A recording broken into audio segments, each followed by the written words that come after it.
Bom, vou fazer uma discussão desse evento de tempo severo que aconteceu no final de março, né, em boa parte do Sudeste. É, Teve rajadas de vento em vários pontos e granizo grande, principalmente no Espírito Santo, no dia 31.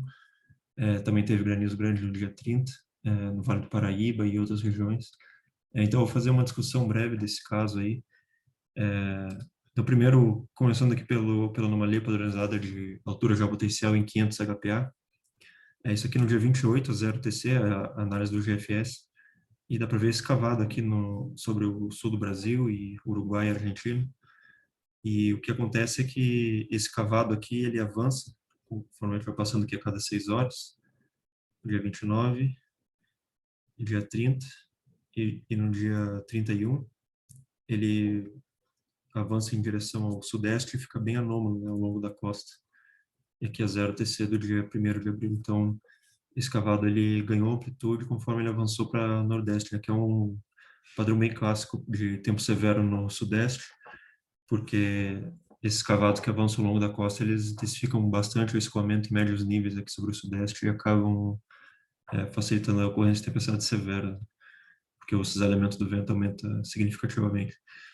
E associado a esse avanço do cavalo, a gente vê também essa crista aqui sobre a Patagônia, que se desenvolveu também nos últimos dias de março. E esse cavado ele avança para o nordeste conforme essa crista se intensifica, né? Então, voltando aqui mais um pouco, a gente vê que tem essa intensa baixa aqui no dia 28, no Pacífico. Depois a crista intensifica, principalmente a partir do dia 29. E aí intensifica esse escoamento de sul aqui, a nordeste da crista, e faz com que esse cavado ganhe amplitude e avance para nordeste, né, ao longo da costa do Brasil.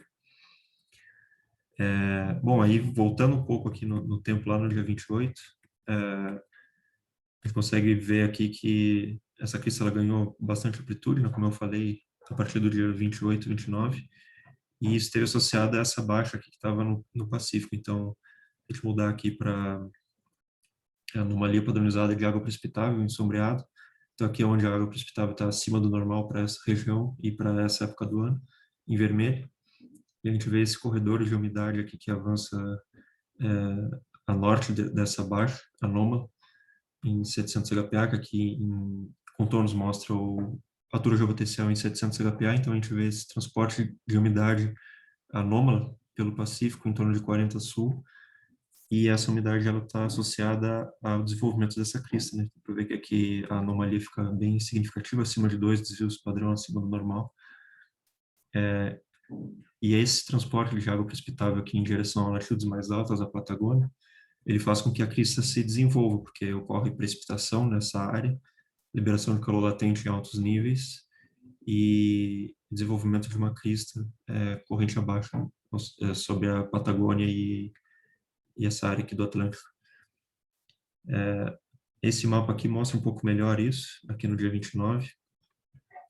Esse mapa aqui mostra o vento em 250 em sombreado, água precipitável em verde, e esses contornos cinzas são a vorticidade potencial. E as setas pretas são o vento divergente em 300 a 200 HPa. E aqui em vermelho é um movimento ascendente em médios níveis. Então, voltando aqui para o dia 28 também, a gente vê esse escoamento intenso aqui, associado ao jato, a água precipitável anômala aqui em verde. E aí, conforme esse transporte de água precipitável, a gente vê que tem alguma divergência em altos níveis, que são essas setas pretas aqui, e movimento ascendente também aqui na costa do Chile, e isso faz com que a crista se intensifique, né? Então, fica ao longo de todo esse canal de umidade aqui, ocorre movimento ascendente e liberação de calor latente em altos níveis. Também aqui associada à entrada equatorial do jato em altos níveis. Então, isso cria essa crista aqui sobre a Argentina e áreas mais a leste, e faz com que esse cavado aqui, que dá para ver no campo de vorticidade potencial, avance para nordeste ao longo da costa do sudeste, aqui no dia 31, dia 1º. E aqui ele encontra essa massa de ar aqui que tem uma boa quantidade de umidade e causa formação de tempestades. Aqui a gente vê em vermelho o movimento ascendente aqui no dia 31 a 0TC, por exemplo. Então, o avanço desse cavado aqui ao longo da costa foi o que fez com que ocorressem tempestades severas, né, ao longo do Sudeste. Agora, indo para cada um dos eventos específicos, então eu vou mostrar o dia 29, 30 e 31. Então, isso aqui mostra a evolução do infravermelho no dia 29. Deixa eu começar de novo o loop. Esse aqui, então, é às 13h do dia 29, então não tinha muitas tempestades. Aqui o cavado estava sobre o sul do Brasil e começa a se formar essas tempestades aqui sobre o Paraná e sul de São Paulo, a partir do início da tarde. O cavado estava se aproximando, então o cisalhamento aqui ele já estava começando a ficar um pouco mais intenso, mas aqui nessa área ele ainda era fraco nesse dia, né? Você pode ver aqui, por exemplo, a sondagem de Londrina. Isso aqui é das 12h do dia 29. Então ainda tinha o cisalhamento fraco, mas ele aumentou depois, durante a tarde, né, nessa região do norte do Paraná e sul de São Paulo. Mas a instabilidade bem alta, com o Cape mais estável acima de 2.000 joules por quilograma. Então esse cavado, conforme ele avançou pela costa, ele encontrou uma atmosfera bem instável, né? E aí teve a formação dessas tempestades aqui, algumas delas causaram um tempo severo, mas não foi tão generalizado assim. Aqui desde o nordeste de Santa Catarina até o sul de São Paulo. E aí no final da tarde houve esse aglomerado de tempestades aqui no sul de São Paulo, que foi interessante porque foram várias tempestades intensas com um topo bem frio e as tempestades se uniram, né, formaram esse sistema convectivo aqui que até houve alguma discussão para saber se isso seria classificado como um CCM. Eu acredito que sim, né? Ele é bem circular e com um topo bem frio. Mas o radar que eu vou mostrar daqui a pouquinho, as pessoas não eram tão organizadas assim, né? Era mais um aglomerado de tempestades. Mas isso causou tempo severo aqui ao longo da costa, com rajadas de vento severas ao longo da costa de São Paulo e do Rio de Janeiro mais tarde, aqui avançando a cada uma hora, para ver que as tempestades foram intensas, né, até a costa do Rio de Janeiro, né, inclusive na madrugada aí sobre o Rio de Janeiro. Teve algumas rajadas de vento severas. Então foi bem interessante a formação desse sistema aqui. Aqui mostra o radar. Esse aqui é o radar de São Roque. Então, aqui às 3 horas antes de 19 UTC, então tem as tempestades discretas que causaram granizo severo. Algumas tempestades aqui no setor quente também sobre São Paulo. E aí, conforme a gente vai avançando aqui no tempo, dá para ver que esse aglomerado aqui no Vale do Ribeira tinha esse aglomerado de tempestades aqui que formou aquele sistema e eventualmente se fundiu e formou uma linha de instabilidade em alguns momentos aqui, né? Causou rajadas de vento severas aqui na Baixada Santista, principalmente, mas depois essa linha seguiu se propagando em direção ao litoral do Rio de Janeiro. E teve alguns relatos de granizo grande também aqui entre Rio de Janeiro e São Paulo, perto de Paraty. Dá para ver até que o que parece ser um mesovórtice, né, sobre o oceano aqui ao longo dessa linha, nesse horário aqui, perto de 0 UTC do dia 30. Depois, na madrugada, elas seguiram avançando em direção ao Rio de Janeiro, pelo radar do Pico do Couto, dá para ver, conforme essa linha avançou aqui para o Rio de Janeiro. Então foi bem interessante esse sistema convectivo, né? Porque não foi muito bem previsto pelos modelos. A evolução dele ao longo todo o litoral de São Paulo e Rio de Janeiro. Aí no dia 30, aqui também mostra as últimas 24 horas do evento do dia 30. Então aqui é a tarde do dia 30. Aí o cavalo já estava se aproximando aqui pelo sul do Brasil. E a gente vê essas tempestades aqui, algumas tempestades muito intensas formaram sobre o Rio de Janeiro. Mas o cisalhamento aqui não estava tão alto assim e foi aumentando o cisalhamento a partir de São Paulo mais durante a noite. Então, essas tempestades aqui que causaram granizo grande, principalmente no Vale do Paraíba e litoral de São Paulo e do Rio de Janeiro. E teve algumas tempestades intensas, mas ocorrendo em um ambiente com menor cisalhamento do vento aqui entre Espírito Santo, Rio de Janeiro e Minas Gerais. E aqui houve granizo grande também em Cachoeira Paulista, granizo de 4 a 6 centímetros em alguns pontos. E outras ocorrências de tempo severo aqui no sul de Minas, também Rio de Janeiro e Espírito Santo. Então, só voltando aqui nos mapas nesse dia, tem esse campo aqui de Cape esses elementos. Esse aqui é no dia 30 às 18h60, então esse elemento aqui ele não estava muito alto ainda, estava em torno de 20 nós, entre 0 e 6 km aqui no Rio de Janeiro, mas a instabilidade era bem alta, acima de 2.000 joules por quilograma, o Cape de superfície. E então era um ambiente que não tinha um desacelamento muito alto, mas a instabilidade alta. E aqui a sondagem de São Paulo. Em São Paulo estava um pouco mais altos esses elementos. Aqui as 12 do dia 30, já 37 nós entre 0 e 6 km, que é bem elevado. E boa estabilidade também pela manhã, né, às 12. Então, esses elementos ele foi aumentando conforme o tempo foi passando em direção a norte. E o cavalo se movia em direção a norte, então, à noite, esses elementos esteve um pouco mais alto aqui em São Paulo e favoreceu as tempestades aqui no Vale do Paraíba, que foram bem severas. E no dia 31, que foi o dia que eu diria mais impressionante, né, dessa onda de tempo severo, aqui também as imagens a cada 1 hora do infravermelho. Então, houve várias tempestades discretas aqui que se formaram nesse dia. Algumas delas provavelmente foram supercélulas, embora não tenha o Doppler dos radares para confirmar, mas muitas delas tinham movimento para nordeste, enquanto que o vento médio ele estava basicamente de oeste aqui, né? Então elas estavam se movendo para a esquerda do vento médio. Então provavelmente eram supercélulas. E aí teve tempo severo aqui na área de Vitória e sul do Espírito Santo, leste de Minas Gerais também. E as tempestades mais impressionantes foram as que ocorreram aqui no sul do Espírito Santo na noite, em que houve granizo de mais de 8 centímetros em áreas do sul do Espírito Santo, aqui inclusive em Jerônimo Monteiro, granizo de 8 a 10 centímetros, que foi essa tempestade aqui, mais ou menos nesse horário, 22 UTC. Então ela não parece nada significativa no satélite, mas o radar também pegava na borda dela aqui, né? Mas provavelmente era uma supercélula também se movendo em direção ao sul do Espírito Santo. Se formou no Rio de Janeiro e se moveu em direção ao sul do Espírito Santo. Então, só voltar aqui no dia 30, que eu esqueci de mostrar, mas pegando a noite do dia 30, em que teve tempestades severas aqui em Cachoeira Paulista,